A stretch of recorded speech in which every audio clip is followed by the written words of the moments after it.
back like we never left. It is start or sit at the running back position for week 2. As always, I'm Stef Albiero. I'm here with the fantasy phenom, Alex Lott. And what a fun week 1. I'm so excited to keep it going. Before we get into some of these matchups, and there's some high-flying ones, and there's some gross ones in here too. It's going to impact a lot of these running backs. We'll get you our starts of the week at the end. But if you like what we do here on the show, a like and a sub on YouTube, always appreciated. And if you want to join the conversation with us, join our community. Alex and I are in there all the time answering questions about waivers, draft picks, trades, you name it. Hit that free Discord link down below. But Alex, I'll let you take it away.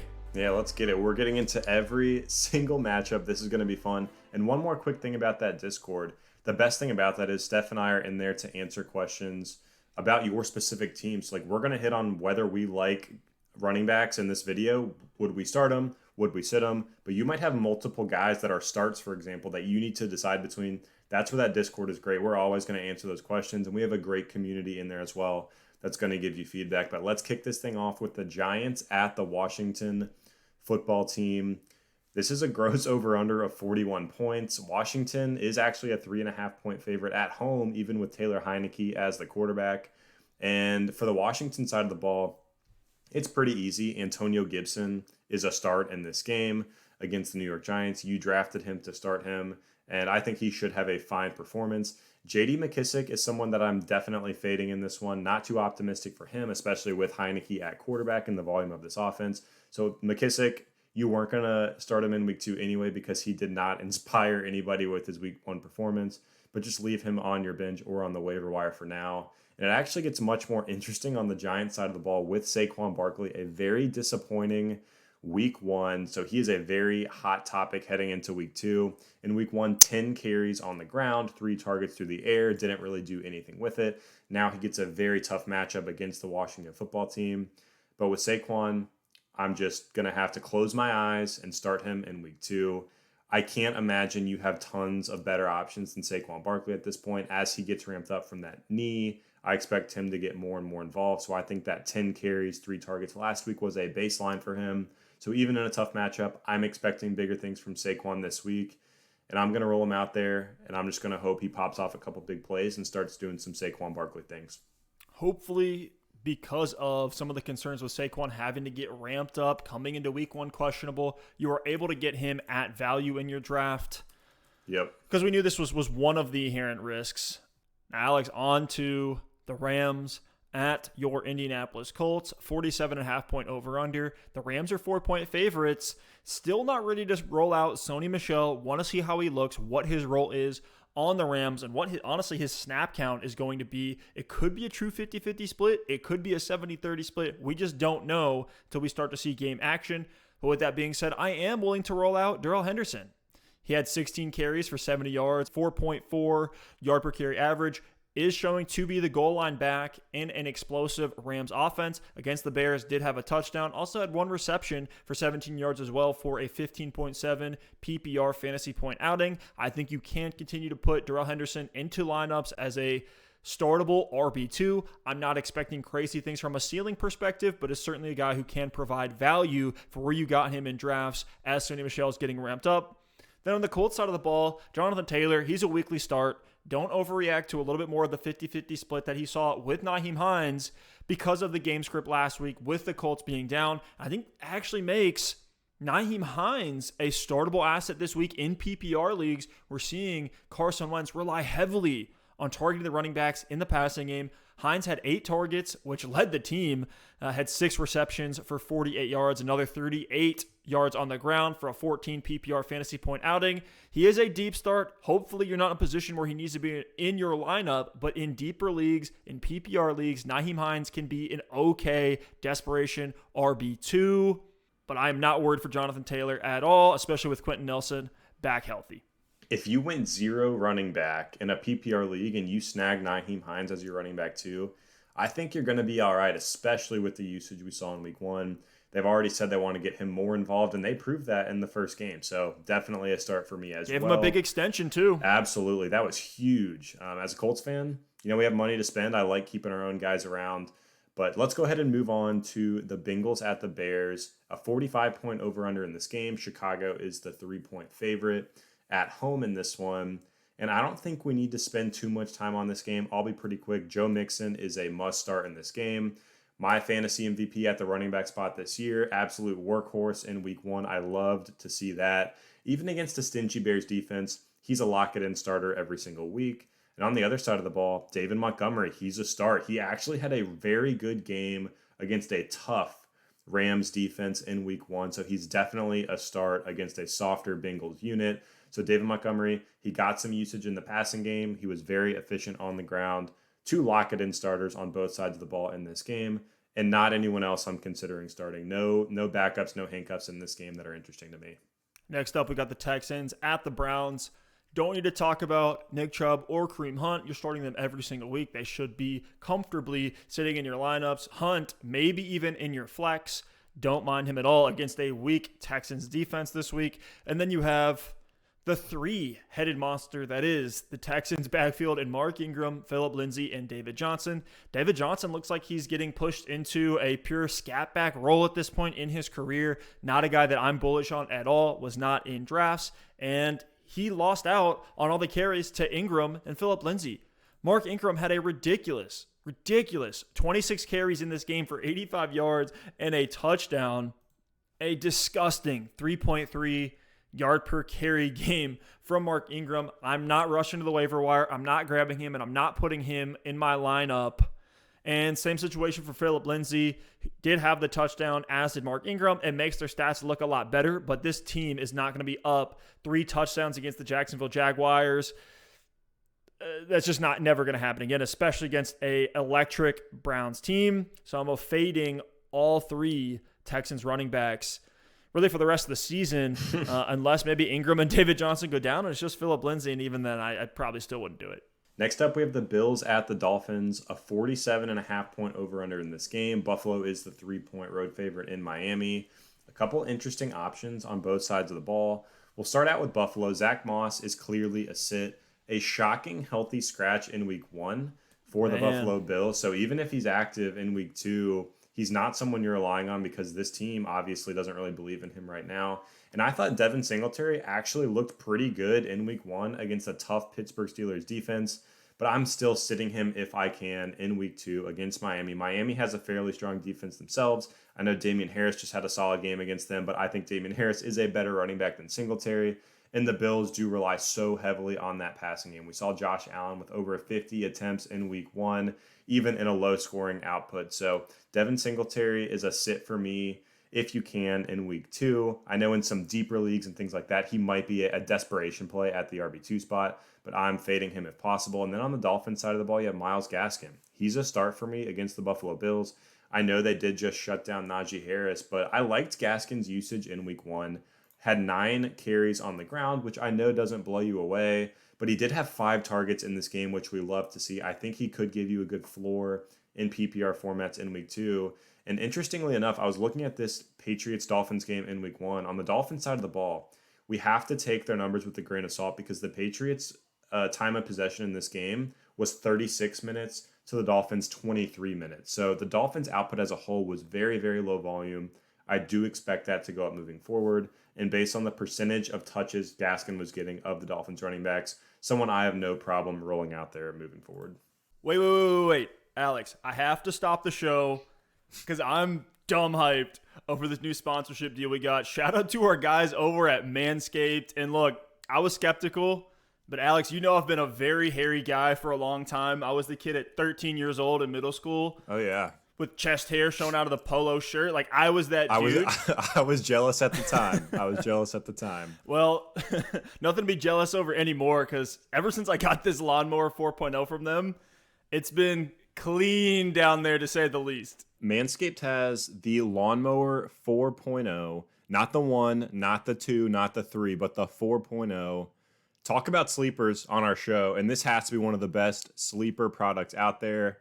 I was skeptical as well, and it's been an absolute game changer. Check out Manscaped. This thing is legit, and you will definitely not be disappointed by this full body trimmer. It's incredible. So Manscaped, was nice enough to give us a 20% off discount code for the Double Move Sports viewers. You can get 20% off and free shipping with code DMS at manscaped.com. That's 20% off with free shipping at manscaped.com. Use code DMS, unlock your confidence, and always use the right tools for the job with Manscaped.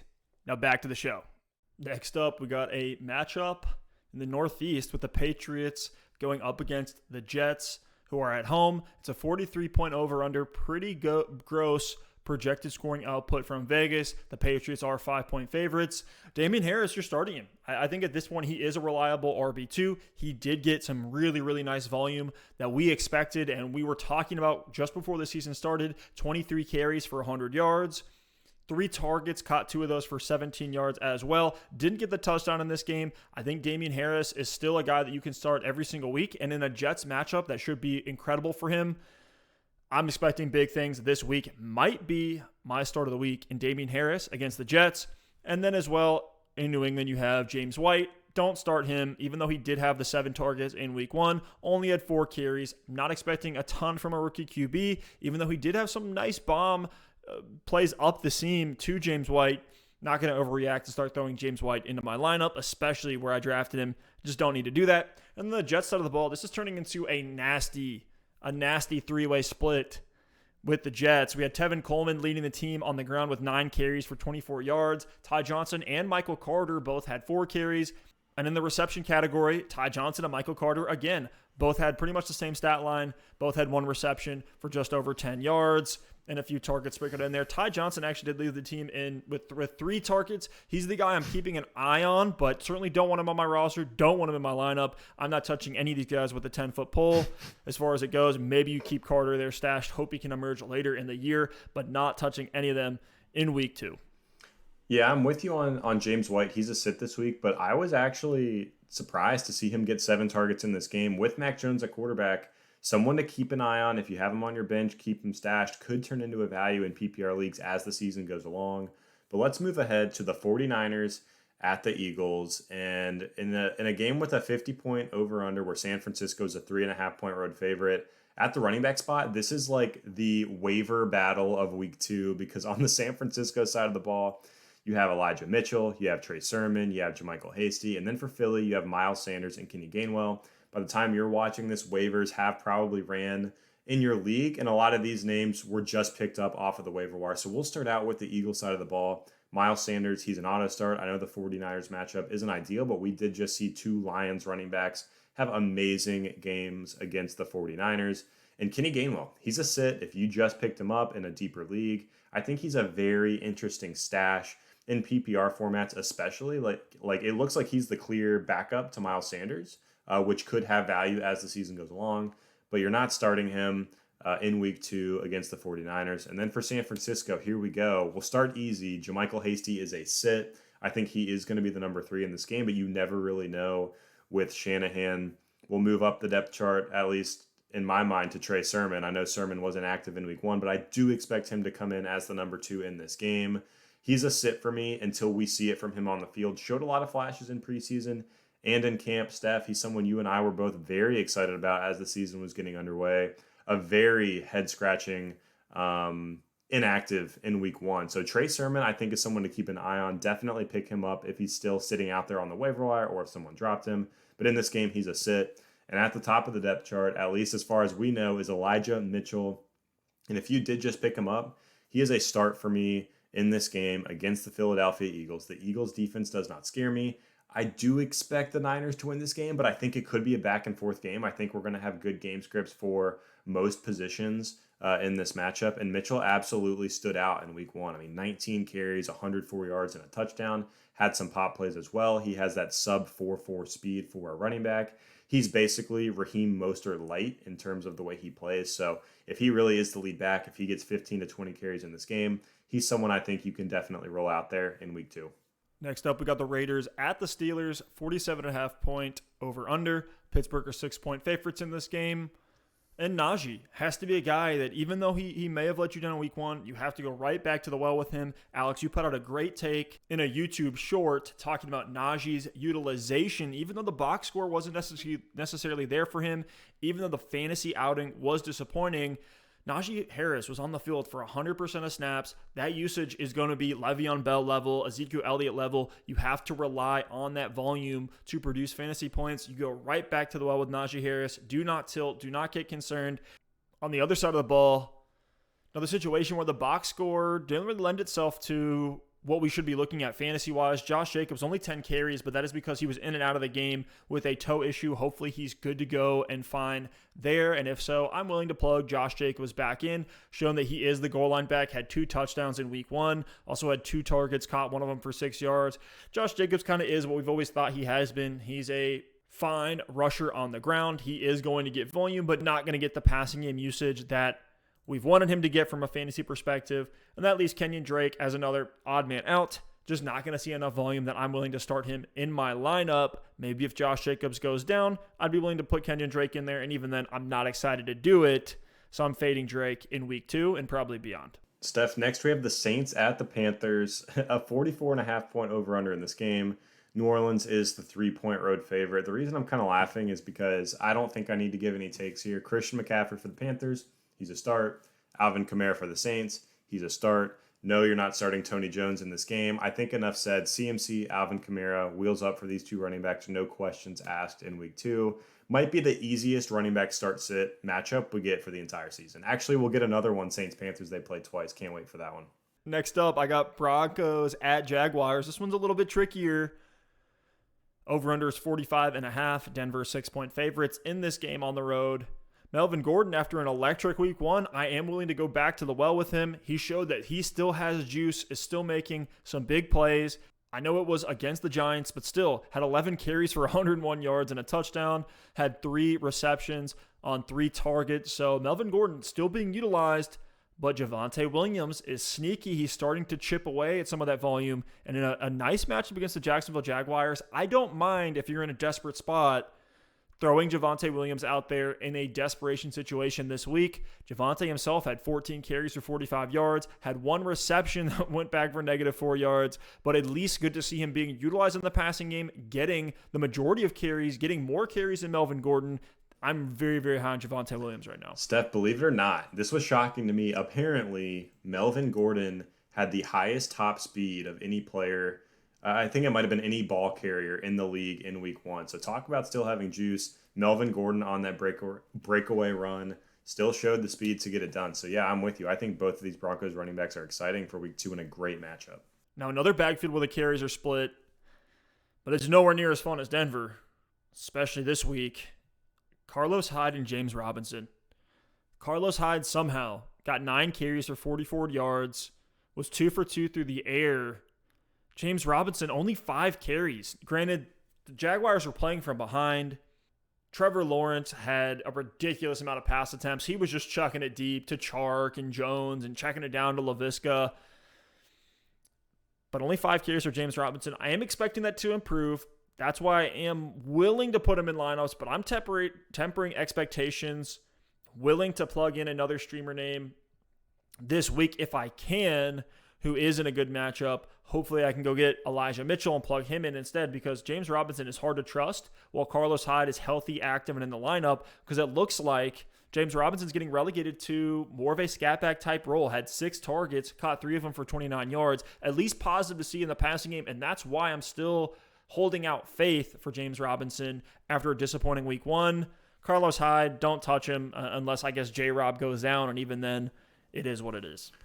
Next on the docket, we have the Vikings at the Cardinals, a 51-point over-under in this game. Arizona is the 4-point favorite. We'll start out with Minnesota. I love starting with the easy ones. Dalvin Cook, smash play, must start every single week. And the Cardinals gets a little bit more interesting. Chase Edmonds is a start for me, especially in these PPR, half PPR leagues. Edmonds saw 12 carries in week 1, but more importantly, 4 targets. And that's kind of the volume we projected for him as we were getting closer to the season. We said if he can see 10 to 12 carries a game, 4 to 5 targets a game, he's going to have some extreme value in this Arizona offense. So I'm definitely willing to play Edmonds as an RB2 this week against Minnesota.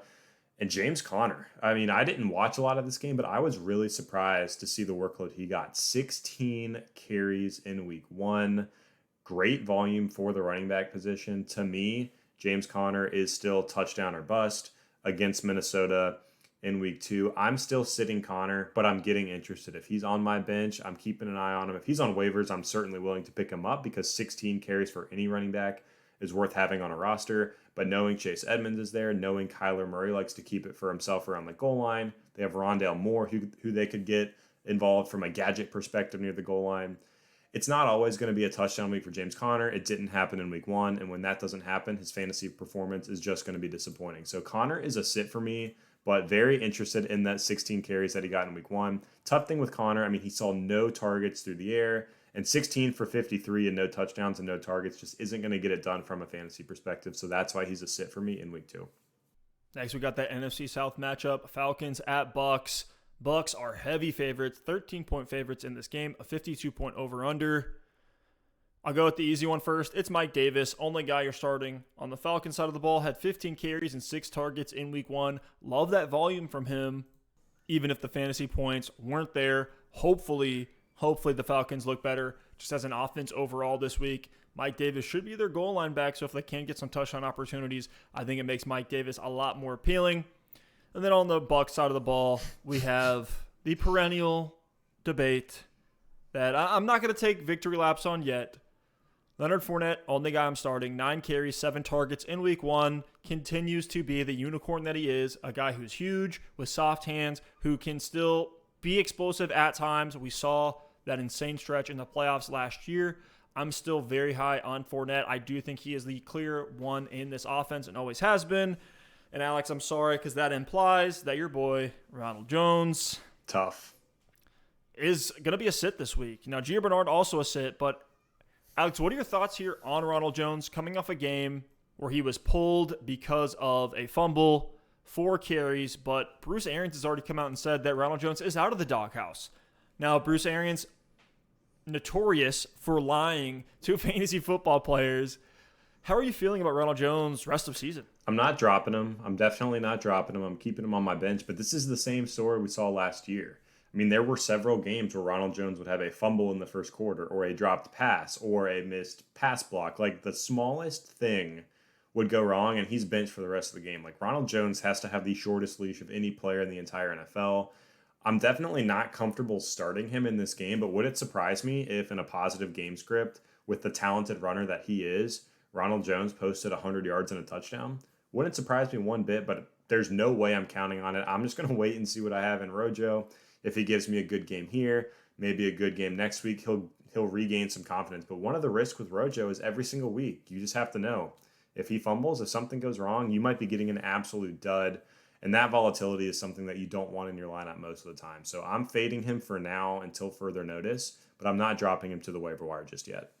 So next on our list is the Cowboys at the Chargers, a 55-point over-under in this game. It's going to be a very fun game. The Chargers are 3-point favorites at home.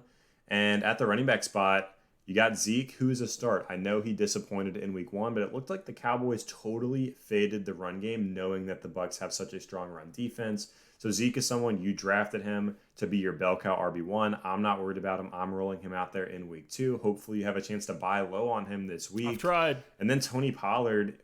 Tony Pollard is a sit for me this week, but I'm interested. I like what I saw from Pollard. He got some touches out of the backfield. He was used in the passing game a little bit in that season opener. And Pollard is a guy, Steph, you and I have both absolutely loved. He looked great and explosive on the field. So I like Pollard, but I'm not going to start him this week against the Chargers. But he could get more and more interesting as the season goes along. And he's one of those premier handcuffs where if something ever happens to Zeke, if he misses any time, Pollard is going to be an absolute smash play. And for the Chargers, Austin Eckler had the hamstring issues in week 1. If you did have to start him, he pulled through for you with the touchdown. But he wasn't involved in the passing game, which was a huge surprise. So in a game in week 2 where there is a 55-point over-under, I don't think you're going to need to rely on the touchdown from Austin Eckler. And you can get some of that passing volume to give him a floor. So Eckler is a start for me. And there's no one else on the Chargers side of the ball that I'm interested in this matchup. Yeah, don't get cute and start Pollard. We saw him go 4 for 4 through the air, had another 4 carries on the ground. Turned into a decent PPR fantasy outing, but that's also with Dak Prescott throwing the ball 58 times in week 1. Maybe Michael Gallup being out makes Dak check down a little bit more, but I don't really see it with some of the weapons that they have. 2 serviceable tight ends, Cedric Wilson as well. So I'm not starting Pollard, just continuing to hold him on my bench. But let's get into Titans at Seahawks, and this is an easy one. You're starting Derrick Henry. I know it was rough sledding last week, but it doesn't matter. It's Derrick Henry. You plug him back in. He is a stud. Every year, you see some of these low-scoring outings from Derrick Henry. It's completely fine. You plug him right back in. He's usually a guy that takes him a few games to get going. The other side of the ball, Chris Carson. He's a workhorse back in one of the most efficient offenses in the league. I know he had only 11.7 fantasy points, but that's without a touchdown. That's with 16 carries for 91 yards, a super efficient 5.7 yards per carry there, and then caught all 3 of his targets for another 26 yards. He is still the guy to have in Seattle, no doubt about it. And to me, he's a guy that should be at low-end RB1 range with good health. Yeah, luckily that was an easy one, Steph. The next one's not so easy with the Chiefs at the Ravens. Should be a very fun game on Sunday Night Football. And we'll start with the Chiefs because that's CEH. He is someone you are going to start against Baltimore. But for the Ravens, this is a tough backfield to project right now. You have Tyson Williams, who scored a touchdown in week 1.